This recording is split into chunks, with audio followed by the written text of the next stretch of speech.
You get up, tie. You gotta like it gotta be pleasant coming around you when they grown, when they bigger. If it's not pleasant for them, they're not coming. So what you say about that? Well, I 100% agree with that and understand that. However, with my child, his mother, man, it's not.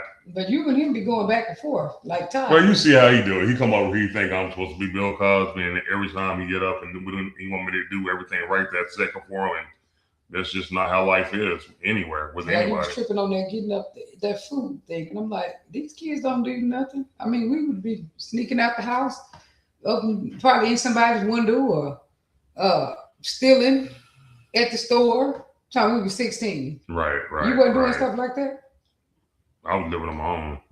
Like, but I'm just saying all the bad stuff we was doing, and then you're arguing about like cooking. Yeah, 2 in the morning. Don't matter 5 in the morning, 4 in the morning. It don't matter. What I'm saying is, Yeah, if you're doing stuff like that, and then you want them to want to come, I mean, they're probably not going to want to. At this point, they gotta want to. Whether they're in college or whether they're in high school, they gotta yeah, want to be around you at that point. yeah. And if they don't want to be around you, there's nobody going to force them.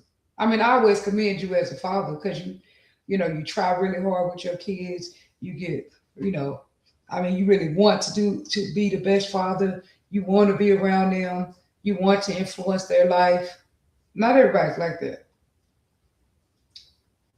Right, right, Is right. that you? Oh, that is you. Okay, What do you mean? because that's you right there. Like, not everybody's like that. So part of it is do not give advice that wasn't asked for. That's one of your big ones with your kids and with people in general. Hey, this is not my Because personal counsel session on right, public because TV, I'm though. just saying, but this is just Naturally. people. Well, this is what's people Right, been this whole week. This is what right, I've been going through with people, with clients, right, is that they won't let their kids make their own decisions. They keep trying to make all their decisions, and then they get mad when their kids won't do it. But I'm saying, even once a person is about 13, even really before that, but at least 13 or 14, you're helping them to grow up. You're moving into an encouraging stage. Yeah, you got to tell them stuff still, but you're moving into a more of an encouraging stage because they're only going to do it if they want to do it anyway. Of course, you got to tell them about their grades, but even with their grades, they only going to do it if they want to do it. It's right, like right, thinking that right. you have some control that you don't actually have. You know what I'm saying? You don't actually have control over that, but you think you do. I just try to mind my own business more. You see how little I argue with this one? And I know you be feeling like I should do more. But at the same time, she's 16. She'll be Yeah, 17 next year. I'm not going to be forcing all day, trying to force this and force that and force that because right, she has to figure out how to be an adult. Less than 2 years, she will be 18 years old. right. For real, for real. That is You definitely true. realize that? Yep, that is definitely true. So she has to start to try to make decisions that make sense. Because guess who life is going to be when she's 18? Guess who life Hers. hers, exactly, not mine. Now I do, I may should be on her a little bit more, but that's all my whole thing is that's when parents are older, that's how they are. They never don't make kids where they used to Right, be when right, they was right, little. right. Because I know They was real little, you to put them in the your chokehold. daughters be like, what the heck is going on? If this was me, this would have been this way and this way. Right, I'll put them That's in what the your daughters chokehold. be saying. They be upset for If I real. came home and they had been out if they friends, but I mean, I always let my kids go to their friends' house because I used to always go to my friend's house. I was stuck to my friends like glue. Tasha and them when we was little, we stayed at each other's house almost every day. I thought you was coming on the show. I am on the show. No, it looked like you're doing something else. But anyway, no, I'm saying it looked like you're busy. I'm on the show. Oh, okay. People's sending me stuff.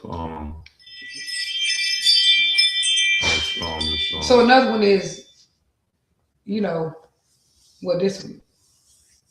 If I thought somebody, you was on the show. What look well, I like you am doing something? because I'm on my thing. I was on my thing I'm too. on a document But that people I don't know that what I I'm came doing up. though. Well, I was on a document that I came up with yesterday I mean, they can't see your about screen the either. Though. knots. What I'm saying is about the knots. I made a document about it. I started to share it on Facebook, but I didn't get a chance to. All right.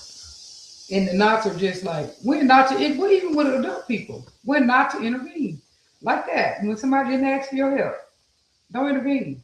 And when somebody do ask you for your help, don't always do it. Right, right. Because then when you do these things and then you end up being mad. They beginning to expect you to do it automatically.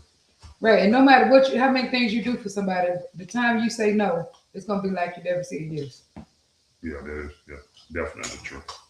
Ain't that annoying? Oh, absolutely. The time you say no, it's like you never said yes. Yeah. You say no one time. That took from all the times you was there for them. Yeah. They trying to play manipulation. That's all it is. Form of manipulation. You know what I'm saying? Right. All right. So this is everything. So I have everything up. Now, what are we getting to this morning? Well, that's what you was getting into really about how you said how often should college kids talk to their parents. Well, how often do you think it should be? Man, it depends. Man. How old is a college kid? 19, 18, 19, 20? Anywhere between 18 and 24 to 20. Okay, well, okay. 18 and 26, because that's what the government says. They can be on your insurance until they turn 26 of age. Okay. So anytime between that time frame, depending on what the purpose of degree is. Excuse me, pardon me. Okay. What are your thoughts on it? So my thoughts, I have gone about a month without talking to my kid because he's been wrapped up. Well, not really, because we all been going to his games when doing basketball season and stuff like that. So, it hadn't been that long. So I don't really have an idea. Do you think they should call every week, call every few days? I would say they should call every week. That's what I would suggest. And that would be hopeful for your child to call every week, and say, hey, Dad, I am good. Everything is good with me. Yeah, I would. That's what I would like. I think these computers have a bad refresh rate. We're dropping, going up and down, up and down. Huh? Them going up and down. We're losing our we talking about viewers. Oh, really? Let me see. Yeah. Why don't you go on Facebook and look? On purpose, I'm plugging this thing in here. You get a good picture. That's good. You said what? You get a good picture. Definitely. We do get too much of a picture. I'd rather be like mine, just have the top part. They has everything in this well, just the backing. Our legs. Oh, well, you scared to show your legs? You can do like I usually do. What I usually do is I have a blanket over me, but I left my blanket in the other room in there. Right. Now, let's see. Let me go on Facebook here. Somebody was monitoring my phone activity. Just thought you wanted to go in the thing. Yeah. All right, let's see. See if we can be heard. So anyway, so Sunday, I didn't know how Mother's Day would be, but we will have Sunshine there, DJing. So y'all come out. Every Wednesday, of course. This next Wednesday is Chicago Style Stepping. Hold on, So we are. This. So it is. So we do have volume because we just heard it. Oh, okay. This Wednesday is Chicago Style Stepping. What we was talking about today is, like I remember my if you have college students, how often should they be in touch with you? And let's go beyond college students. How often should your children be in touch with you? What do you think? The older, probably, maybe the less frequent contact, depending on your relationship. Like this week, I talked to JoJo. I talk to, the kids in the house every day. Mm-hmm. Not particularly talk to my children, but I have talked to the kids in our house every day. Mm-hmm. And your youngest adult daughter. Yeah, JoJo. Okay. Yeah.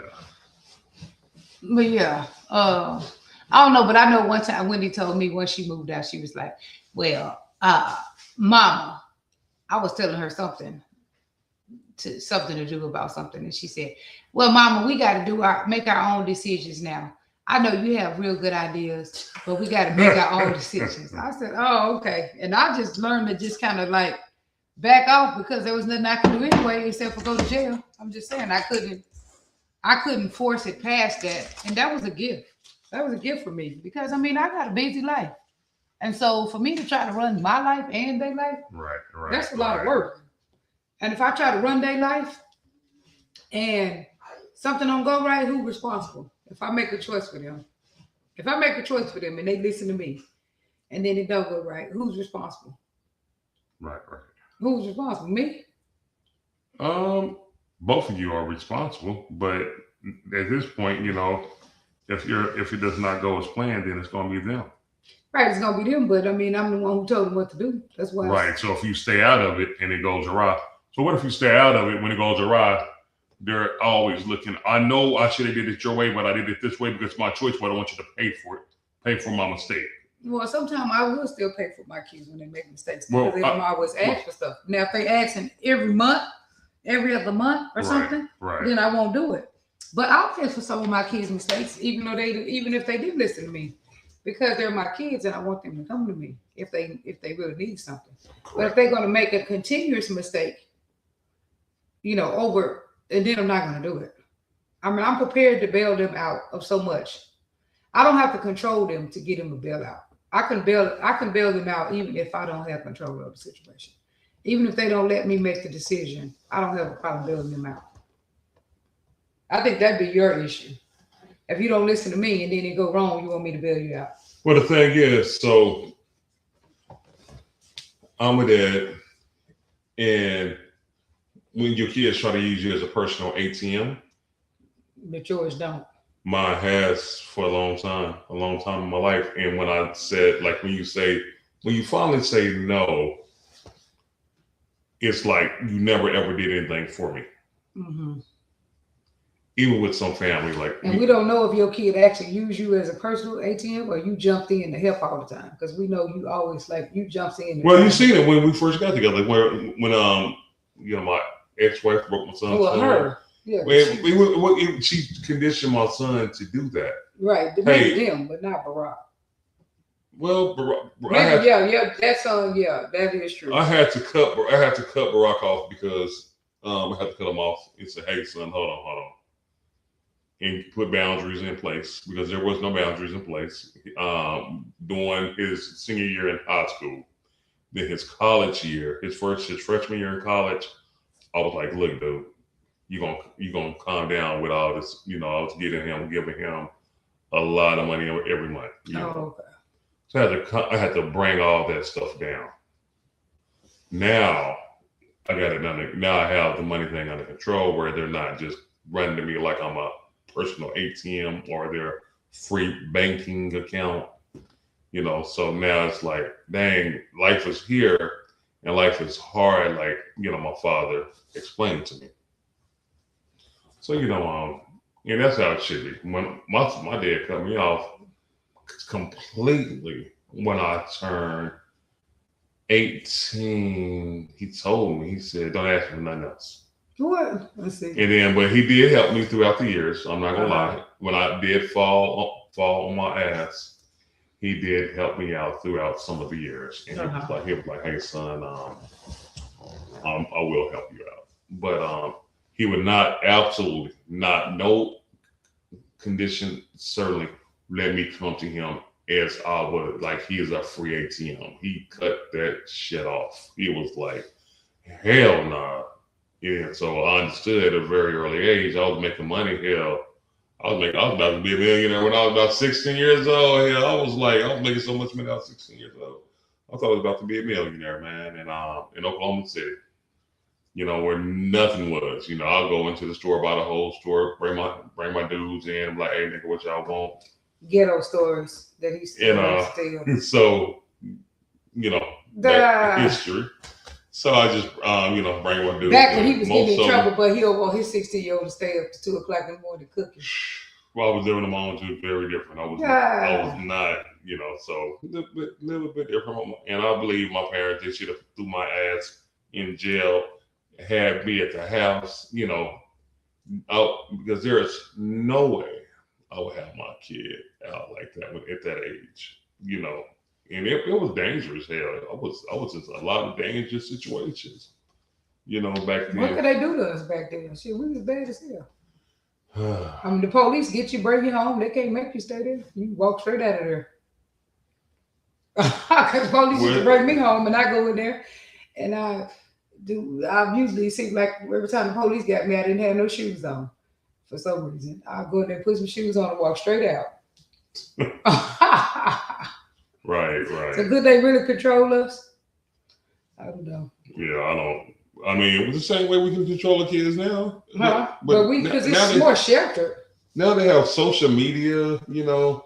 Back then we didn't have any social media. We had Nintendo. We could play Mario Brothers, and that's about it, you know. Right. But they're more sheltered. Our kids are very sheltered. Hell, right now you can live a whole life. You can, and from one single room, you can have your food come to you. You can do it, work, everything from one single room nowadays. You don't even have to leave the comfort. You can order everything on TV. Have one TV, keep in touch with all the news on Facebook, Instagram, old Twitter, which is called X now. So you can keep up with everything from your computer. Yeah. Also, in the future, what they're saying, they're gonna have robots, you know, walking through here and sending. You said walking through here. Sending your food, you know, going to pick up your food. What? Going to pick it up? Drones to drop your packages off through Amazon, where they're experimenting in some test base in California where drones are just flying straight to your property, dropping your packages off. That's crazy. Just creating a bunch of laziness. Man, I do understand that. I mean, I'm talking about, man, they're trying to get us prepared to be. Who's gonna work if that's all this stuff is happening? How people gonna get hired? I mean, what do you hire humans to do? That is the number one question right there. How are we going to have jobs if we don't create our own jobs for our kids? That's why it's so important that we find something to do. That's why I've been researching on how to create generational wealth for our kids to take over what we're doing. Yeah, but if they got to want to do that too. Because most of the time when you make a way for them, they don't want to do it. And they have to want to do that. Look at my brother. I think he's creating. He's been trying to create different right, correct. But they don't always want to take it on. They want to do whatever they got in their mind to do. And I'm not understanding that, because really with the white people, a lot of times, you know, not all the time, and not everybody, but they'll be like, well, my dad did this and now I do this. Or my mom, or they had this business and I work for my parents' business. The girl yesterday, I work for my brother-in-law's business. You know, why not keep it in the family? And I got her this beautiful, expensive bracelet. And I bought her a ring yesterday with it. That was so beautiful, that matched it, and she lost it. I know. Well, you put it on the finger that was. But it's okay. It's okay. But I want to find that ring. It's Mother's Day. Okay. And I have some more gifts coming for her throughout the week, because I also love my wife. Thank you. I appreciate it. So I do have more gifts coming out. One of the gifts that she has is going to be. Oh yeah, where my roses at? Did you put them? They're in the other room in the vase. I did put them in the vase. Thank you. I appreciate it. Find my ring. It's going to be the other one that I have coming. It's going to be so beautiful. She's going to really love. Man, make sure you take care of. Oh, it's coming. It's coming soon. Man, make sure you take care of your women. Make sure you take care of your wives on this extraordinary day. Kids, take care of your mother as well on this day here. Extraordinary Mother's Day. Make sure you all get out and do everything that they need to get, and make sure they're lovely. Mom, I love you. You may be watching. Love you, Mom. And I'm just so grateful that I only have one woman, or two women, my mother and my wife to take care of on Mother's Day. That's why I've been spoiling her with gifts, because normally I have my kids like, what you want for your mom? And I go out and buy their mom or something. Even they don't talk to me or whatever, here you go. There you go, son. They get it, mama gifts. Now I just shower all those gifts on my wife. You got 3 others, 2 other moms. Huh? Wendy and Danielle. Oh, They're mothers. Yeah, but No, I'm just messing around. yeah, their family gonna take care of the mothers. No, I'm just messing around. Yeah, but my mother's my baby, you know. So and then I got Devin and the baby Destiny. And Devin tried to hand me a white flower yesterday. I told him, nope, give it to me on Mother's Day. Well, my thing is, see, every day. He always give me hugs. Every day should be like a holiday, you know, not just the one day. Every day it should be like a holiday to greet and express the love for your person that you so much love. My client said that her husband tells her that, but then she like, okay, but you don't do it on other days either. Like, you can't just say, okay, I don't celebrate Valentine's Day or Mother's Day because every day is a holiday, but you don't do nothing on other days. See, like this necklace I gave her. It was on yesterday, and me coming home and thinking about my wife. This bracelet I got her. It was just another day. I was just coming home. Well, we just went out, and I was thinking about my wife. Y'all see my butterflies? These earrings that she has, which are beautiful earrings. That so she cannot say that. So. No, of course I can't say that, but I'm just saying how some people be doing that. They be like, every day is a holiday, but then they don't do nothing for people when it's not a holiday. So, you know. But anyway, I really hope I find my ring. I'm desperate to find my ring. I am. It was because so it was the butterfly. I want the butterfly. And it was that kind of ring. It was so beautiful. Man, so, I'm gonna find it somewhere. Hey, it's okay if we don't. It's okay. Finish braiding my hair. What I'll do? And let's see. Let me I got some appointments. I mean, I got notes, and I'm working today. Actually, I got clients. Who we have? Because I was in town, so I said I might as well work. I'm working today and tomorrow. All right. Thank you for sharing our live, everybody. Whoever shared our live, thank you. Well, we can get off. You can say prayer and say a prayer and get off. I'm getting my notes together. All right. So last but not least, let's go. I'm gonna go ahead and pray for everybody in the world and everybody who's here. Thank you for our life. Thank you for blessing us with everything that you have blessed us with. Oh Lord, you are the greatest of the greats, the best of the best. And everything that we do is for you, through you, of you. And we love you, Lord. Please bless everybody in this world on whatever they need. What they need, whatever they're going through, you know what they're going through. You know what they need to get by. Thank you, God. Amen. Love you all. Amen. Thank you all for joining. Amen. See y'all soon. Oh, I can't stream.